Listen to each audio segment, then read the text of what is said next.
صحیح مسلم حدیث نمبر 261 حضرت ابو امامہ رضی اللہ تعالیٰ عنہ سے مروی ہے، رسول اکرم صلی اللہ علیہ وسلم نے فرمایا، جو شخص جھوٹی قسم کے ذریعے کسی مسلمان کے حق پر قبضہ کرے، اس کے لیے اللہ تعالیٰ آگ لازم کر دیتا ہے اور جنت حرام کر دیتا ہے۔ ایک شخص نے عرض کیا، اگرچہ تھوڑی سی چیز ہو یا رسول اللہ صلی اللہ علیہ وسلم؟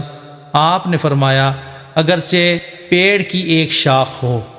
صحیح مسلم حدیث نمبر 262 ایک دوسری سند کے ساتھ بھی حضرت ابو امامہ رضی اللہ تعالیٰ عنہ سے اس کی مثل مروی ہے۔ صحیح مسلم حدیث نمبر 263 حضرت عبداللہ رضی اللہ تعالیٰ عنہ نبی اکرم صلی اللہ علیہ وسلم سے روایت کرتے ہیں، آپ نے فرمایا، جس نے کسی مسلمان کا حق مارنے کے لیے جھوٹی قسم کھائی تو وہ اللہ تعالیٰ سے یوں ملاقات کرے گا کہ وہ اس پر غضبناک ہوگا۔ راوی کہتے ہیں، اشعث بن قیس اندر داخل ہوئے اور پوچھا، حضرت ابو عبد الرحمن عبداللہ تم سے کیا بیان کرتے ہیں؟ تو حاضرین نے بتایا کہ فلاں فلاں بات ذکر کر رہے ہیں۔ انہوں نے فرمایا، ابو عبد الرحمن صحیح فرماتے ہیں، یہ بات میرے بارے میں فرمائی تھی۔ میرے اور ایک شخص کے درمیان یمن میں زمین کا جھگڑا تھا۔ میں اپنا مقدمہ بارگاہ نبوت میں لے گیا تو آپ صلی اللہ علیہ وسلم نے فرمایا، تمہارے پاس گواہ ہیں؟ میں نے عرض کیا، نہیں ہیں۔ آپ نے فرمایا، پھر وہ شخص قسم اٹھائے۔ میں نے عرض کیا، وہ جھوٹی قسم اٹھا لے گا۔ تو اس وقت نبی اکرم صلی اللہ علیہ وسلم نے مجھ سے فرمایا، جو شخص جھوٹی قسم کھائے تاکہ کسی مسلمان کے مال پر قبضہ کرے، وہ اللہ تعالیٰ سے اس طرح ملاقات کرے گا کہ اللہ تعالیٰ اس پر ناراض ہوگا۔ اس پر یہ آیہ کریمہ نازل ہوئی، بے شک وہ لوگ جو اللہ تعالیٰ کے عہد اور اپنی قسم کے بدلے تھوڑی قیمت لیتے ہیں۔ صحیح مسلم حدیث نمبر 264 حضرت عبداللہ رضی اللہ تعالیٰ عنہ سے مروی ہے، فرماتے ہیں، جو شخص مال حاصل کرنے کے لیے قسم کھائے اور وہ اس میں جھوٹا ہو تو وہ اللہ تعالیٰ سے یوں ملاقات کرے گا کہ اللہ تعالیٰ اس پر ناراض ہوگا۔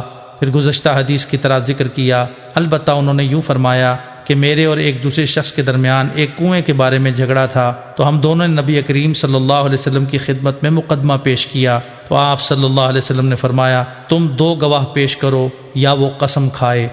صحیح مسلم حدیث نمبر 265 حضرت عبداللہ بن مسعود رضی اللہ تعالیٰ عنہ فرماتے ہیں، میں نے نبی اکرم صلی اللہ علیہ وسلم سے سنا، آپ فرماتے تھے، جو شخص کسی مسلمان کا مال ناحق طور پر حاصل کرنے کے لیے جھوٹی قسم کھائے تو وہ اللہ تعالیٰ سے اس طرح ملاقات کرے گا کہ اللہ تعالیٰ اس پر ناراض ہوگا۔ حضرت عبداللہ بن مسعود رضی اللہ تعالیٰ عنہ فرماتے ہیں، پھر نبی اکرم صلی اللہ علیہ وسلم نے ہمارے سامنے اس کے مطابق قرآن مجید کی آیہ کریمہ تلاوت فرمائی۔ آپ نے فرمایا، ان الذین یشترون بعہد اللہ وایمانہم ثمنا قلیلا، ترجمہ گزر چکا ہے۔ صحیح مسلم حدیث نمبر 266 حضرت علقمہ بن وائل اپنے والد سے روایت کرتے ہیں، ایک شخص حضر موت شہر سے اور دوسرا کندہ سے نبی اکرم صلی اللہ علیہ وسلم کی خدمت میں حاضر ہوا۔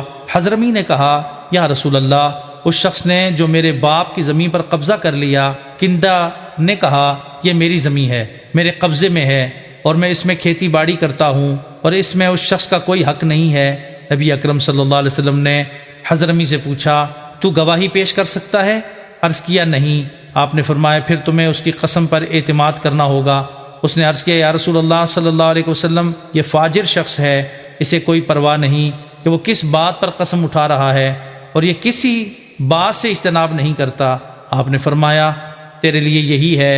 وہ دوسرا شخص قسم اٹھانے لگا اور اس نے پیٹھ پھیری تو حضور صلی اللہ علیہ وسلم نے فرمایا، اگر اس نے اس لیے قسم کھائی کہ بطور ظلم یہ مال کھائے تو اللہ تعالیٰ سے اس طرح ملاقات کرے گا کہ وہ اس پر ناراض ہوگا۔